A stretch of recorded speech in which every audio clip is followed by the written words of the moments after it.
जालिमाना कार्रवाई है, इसके खिलाफ तो हर तरफ से आवाज़ें उठाई जा रही हैं। जो गलत है वो गलत ही कहा जाएगा। तो इस तरीके के जज्बात में आकर, जुनून में आकर ऐसी कोई हरकत कर देना जिसकी वजह से बजाय फ़ायदा के उल्टे और नुकसान होने लगे। मुस्लिम समुदाय के लोग यहाँ रहते हैं तो उनका वोट बैंक मतलब वो कम हो रहा था, तो इसलिए उनको पूरा हटा ही देना है। एक ख़ास कम्युनिटी को टारगेट करने के लिए कुछ इस तरीके का वो काफ़ी दिनों से जैसे पूरे मुल्क में चल रहा है, तो एक उसी का एक हिस्सा ये भी। वहाँ के रहने वालों से मैं ये फिर यही कहूँगा कि जोश में आकर होश खोने का काम ना करें। कानूनी लड़ाई। पीछे के जो दुकानदार थे वो बहुत खुश हैं, जो आगे के दुकानदार थे वो काफ़ी नाराज है कि उनकी दुकान जा रही, तो इसलिए क्या लगता है कि अब वो एकता नहीं हो पा रही? कहीं से भी हमें इस तरीके का आश्वासन नहीं मिला कि ठीक है उस पर पुनर्विचार किया जाएगा या मुलतवी कर दिया, ऐसा कुछ भी नहीं। एक भी कहीं हमारी बात सुनी नहीं गई। हो सकता है अगर वो मुख्यमंत्री जी से अगर कोई बातचीत करें और आपस में कोई तय हो जाए तो उस पर अमल भी हो सकता है।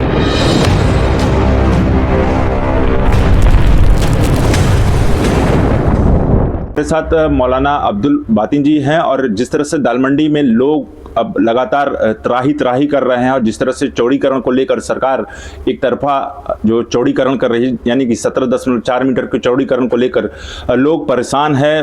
उनका ये कहना है कि सरकार हमें किसी तरह का मुआवजा नहीं दे रही है, ना कोई वैकल्पिक व्यवस्था दे रही है। तो चूंकि अभी इन्होंने कल ही डीएम से यानी कि वाराणसी के जिलाधिकारी से इन्होंने मुलाकात की है, हम इनसे पूछेंगे। मौलाना साहब, कल आप जिलाधिकारी से मतलब बात करने गए थे, अपनी बातें रखने गए थे, क्या कुछ बातें हुई थी जिलाधिकारी से?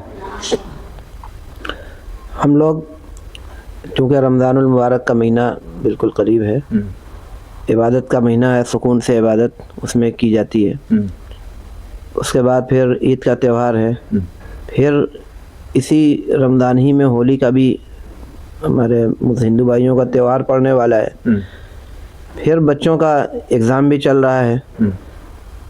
इन सारी चीज़ों को सामने रखते हुए हम लोगों ने एक तजवीज़ रखी थी, गुजारिश लेकर गए थे कि भाई सब चीज़ों को सामने रखते हुए जो कार्रवाई चल रही है उसको 1-1.5 महीने के लिए मुलतवी कर दिया जाए, ताकि पुरसुकून माहौल में इबादत भी हो जाए, इम्तिहान भी हो जाए, रोज़गार भी हो जाए, सारी चीज़ें। तो खैर डीएम साहब ने उसको लिया है और हमें उम्मीद है कि उस पर अमल भी करेंगे।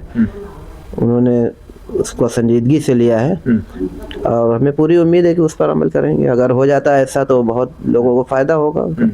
योगी आदित्यनाथ लगातार चौड़ीकरण की बात पर अमल है, तो उसके बाद भी क्या लगता है कि वाराणसी के जिलाधिकारी संज्ञान लेंगे? देखिए, इसीलिए तो मैं कह रहा हूँ कि यकीनी तौर पर तो मैं नहीं कह सकता कि ले ही लेंगे। भाई वो उनके ऊपर भी कोई है, तो पूरा हर किस्म का फैसला लेने का पूरा अधिकार तो उनको भी नहीं, उनके ऊपर भी कोई है। इसलिए अगर हो सकता है अगर वो मुख्यमंत्री जी से अगर कोई बातचीत करें और आपस में कोई तय हो जाए तो उस पर अमल भी हो सकता है।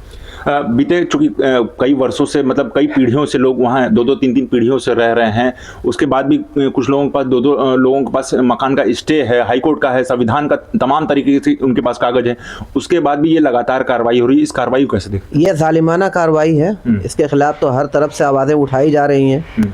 खुद बनारस के अलावा भी बहुत से जो इंसाफ पसंद लोग हैं, और ख़ुद यहाँ सिर्फ ऐसा नहीं कि मुसलमानों ही उसके ख़िलाफ़, जो हमारे हिंदू भाई जो इंसाफ पसंद है और देख रहे हैं कि हाँ ये जुल्म हो रहा है, तो जुल्म के ख़िलाफ़ जितने लोग भी हैं उसके ख़िलाफ़ आवाज़ उठा रहे हैं, चारों तरफ से आवाज़ें उठ रहे हैं। लेकिन बहरहाल अब इनका एक प्रोग्राम है।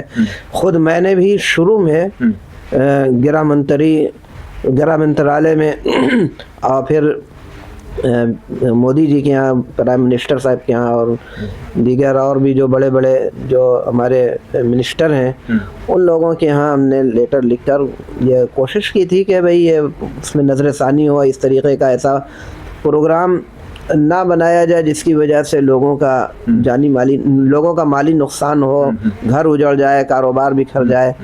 उसके साथ साथ जब देखा गया कि ये प्रोग्राम होना ही होना है, तो एक बात ये रखी गई कि ठीक है अगर आपको चौड़ीकरण कराना है उसका, तो कुछ उसका वैकल्पिक उसकी व्यवस्था की जाए, उनके रिहाइश का इंतज़ाम, माकूल इंतज़ाम किया जाए, मुआवजे का अच्छा इंतज़ाम किया जाए, और इन सब चीज़ों का इंतज़ाम किया जाए, तो चौड़ीकरण किया जाए, कोई दिक्कत की बात नहीं। लेकिन आज तक कोई इस तरीके की चीज़ भी सामने नहीं आई, जिसकी वजह से लोग परेशान हैं और तरीके से जुल्मन ये काम हो रहा है, जिसकी वजह से लोग जो हो रहा है वो आपके सामने। सबकी निगाहें आपके ऊपर टिकी रहती हैं कि मतलब आपकी तरफ से क्या आदेश आएगा, जिस तरह से सरकार फरमान जारी करती है उसके बाद आपकी तरफ से आदेश आएगा, नजरें टिकी रहती है।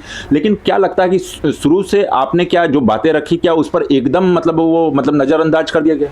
जी बिल्कुल, मैंने जहाँ जहाँ भी दरखास्तें लिखी थी, जिनका मैंने नाम लिया, जिसमें प्राइम मिनिस्टर साहब भी शामिल हैं और गृह मंत्री जी भी शामिल हैं, वज़ीर दाखिला और बड़े बड़े जितने भी मिनिस्टर हैं, हर जगह से कहीं से भी हमें इस तरीके का आश्वासन नहीं मिला कि ठीक है उस पर पुनर्विचार किया जाएगा या मुलतवी कर दिया, ऐसा कुछ भी नहीं। एक भी कहीं हमारी बात सुनी नहीं गई, जिसका मुझे अफसोस भी है। लेकिन अब है, एक प्रोग्राम बन गया है, काम बराबर आगे बढ़ रहा है। अब जो सूरत हाल है वो आपके सामने, आप देख सकते हैं कि क्या हो रहा है क्या नहीं हो रहा है। पूर्व में आपने जो काशी विश्वनाथ मंदिर के बगल में जो एक मकान ढह गया था, तो जितने परिवार थे आपने उनसे मिलने भी गए थे।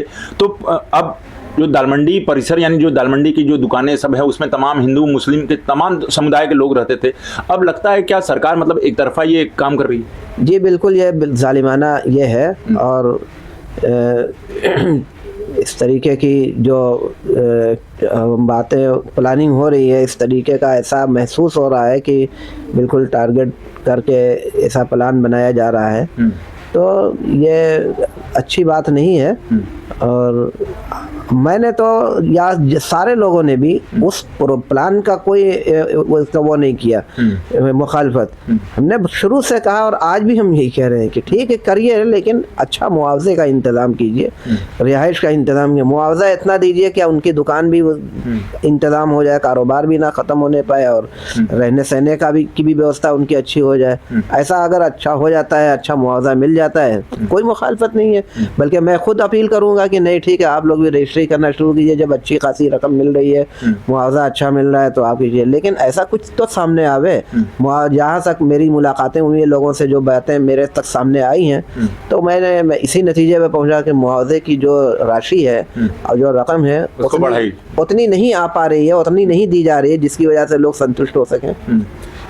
चूँकि मुस्लिम धर्म को अगर देखा जाए तो तमाम जो लोग दालमंडी में रहते हैं, तो क्या लगता है कि मतलब इनको एक तो मुआवजा कम पहली बात दी जा रही है, दूसरी चीज़ कि मुस्लिम धर्म के लोग में मतलब लोगों में, दालमंडी के लोगों में भी अब दो फाड़ हो गया है। मतलब जो पीछे के जो दुकानदार थे वो बहुत खुश हैं, जो आगे के दुकानदार थे वो काफ़ी नाराज है क्योंकि उनकी दुकानें जा रही। तो इसलिए क्या लगता है कि अब वो एकता नहीं हो पा रही है? अभी इस तरीके की कोई सूरत हाल मेरे सामने नहीं आई कि पीछे के लोग बहुत खुश हैं, और ऐसी कोई सूरत हाल मेरे सामने नहीं आई है जिसकी वजह से मैं फ़िलहाल इसके बारे में तो नहीं कह सकता। लेकिन जो स्थिति इस वक्त देख रहे हैं, जो आप परेशान हैं, जिनका फ्रंट पे था टूट रहा है तो तकलीफ़ है, वो तो दिख रहा है, सब लोग देख रहा है। तो ये ऐसी दुख की घड़ी में, परेशानी के मौके पर उन लोगों के थोड़ा सा तसल्ली भी देने की ज़रूरत है, और शासन प्रशासन को भी थोड़ा सा इस पर इंसानियत और मानवता के सामने रखते हुए कुछ ऐसा कार्य करना चाहिए जिसकी वजह से उन्हें संतुष्टि हो और कोई तकलीफ और दिक्कत का उन्हें सामना ना करना पड़े। दो आखिरी बस आपसे प्रश्न लेंगे। अब जिस तरह से एक हाल ही में एक युवक ने अपने मतलब आग लगाने की कोशिश की, क्या लगता है कि अब इस तरह से चौड़ीकरण होगा या फिर कुछ अलग संदेश देना चाह रहे हैं? देखिए, वो जिस युवक की बात आप कर रहे हैं वो एक नौउम्र लड़का था, जज्बात में आकर उसने ये गलती की है। जो गलत है वो गलत ही कहा जाएगा। तो इस तरीके के जज्बात में आकर, जुनून में आकर ऐसी कोई हरकत कर देना जिसकी वजह से बजाय फ़ायदा के उल्टे और नुकसान होने लगे, तो ये अक्लमंदी की बात नहीं है। जो कुछ किया उसने गलत किया है। और मैं आइंदा वहाँ के लोगों से वहाँ के रहने वालों से मैं ये फिर यही कहूँगा कि जोश में आकर होश होने का काम ना करें। कानूनी लड़ाई है, कानून के दायरे में रहकर ऐसे तरीके से लड़नी चाहिए कि शांति भी बनी रहे और कानून के हिसाब से अपना काम, अपनी फरियाद भी करते रहे। उस कार्रवाई के बाद से सरकार के लोगों ने और तेजी ला दिया है। ठीक है, उनका काम है। हमने भी दरखास्तें दी हैं, हमें उम्मीद है कि डीएम साहब उस पर गौर करेंगे। अगर ऐसा कुछ होता है तो इससे लोगों को नफा पहुंचेगा। आखिरी हमारा प्रश्न, मीडिया के लोगों को भी अब पाबंदी लगा दी है, बाकायदे बैनर पोस्टर लगा के, और जो लोग विरोध कर रहे हैं उनको जबरन पकड़कर जो है पुलिस थाने लाया जाता है, फिर उसके बाद में जेल में भी बंद कर दिया जाता है। देखिए, कानून के दायरे में रह के विरोध करने का हक तो सबको है। संविधान भी कहता है कि कानून के दायरे में रहकर अपनी कानूनी लड़ाई लड़ी जा सकती है।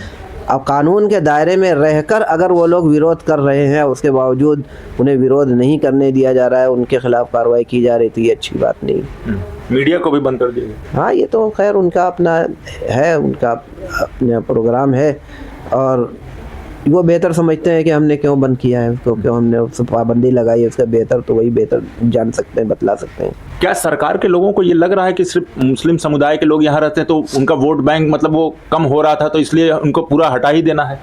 अब देखिए ये सब बातें तो हम नहीं जानते कि किस पर्पस से, किस मकसद के तहत ऐसा हो रहा है, उसके पीछे क्या है। लेकिन बहरहाल इतना तो ज़रूर दिख रहा है कि ख़ास कम्युनिटी को टारगेट करने के लिए कुछ इस तरीके का वो काफ़ी दिनों से जैसे पूरे मुल्क में चल रहा है, तो एक उसी का एक हिस्सा ये भी कहा जाए तो मौजूदा मुल्क की जो स्थिति मुसलमानों के ताल्लुक़ से चल रही है और नफ़रत का जो माहौल पैदा कर दिया गया है, उन सारे हालात और माहौल को देखते हुए अगर ये भी उसी सिलसिले की एक कड़ी है तो ये कोई बेजा नहीं होगा। लेकिन बहरहाल अच्छी बात नहीं है, एक जमहूरी मुल्क में यहाँ एक मुसलमान एक ज़माने से यहाँ रह रहा है और इस मुल्क को आज़ाद कराने में मुसलमानों की क्या कुर्बानियाँ रही हैं, तारीख़ इस बात की गवाह है। तो इन सब चीज़ को सामने रखते हुए अगर इस तरीके का भेदभाव और इस तरीके की नाइंसाफ़ी अगर कहीं से भी की जा रही है तो ये उचित नहीं है, ऐसा नहीं होना चाहिए। आप भेदभाव की बात कर रहे हैं तो वो सबका साथ सबका विकास की बात करते हैं, कैसे फिर? ठीक वही है, कहने और करने में तो देख रहा है सब लोग कि कहाँ क्या दावा किया जा रहा है और क्या क्या किया जा रहा है, ये कोई छुपी हुई चीज़ तो नहीं। तो ये थे मौलाना साहब जिन्होंने बताया कि ऊपर से जो आदेश आया यानी कि योगी आदित्यनाथ की तरफ से जो आदेश आया है वो अपना काम पूरा करेंगे। तो खैर दालमंडी के लोगों को अभी फिलहाल अभी कोई राहत नहीं मिल रही है, ना कि कोई अभी सरकार से अभी कोई तरफ से जवाबदेही आई है। तो देखते रहिए उत्तम सवेरा न्यूज़ में। हूं अशोक पांडे, धन्यवाद।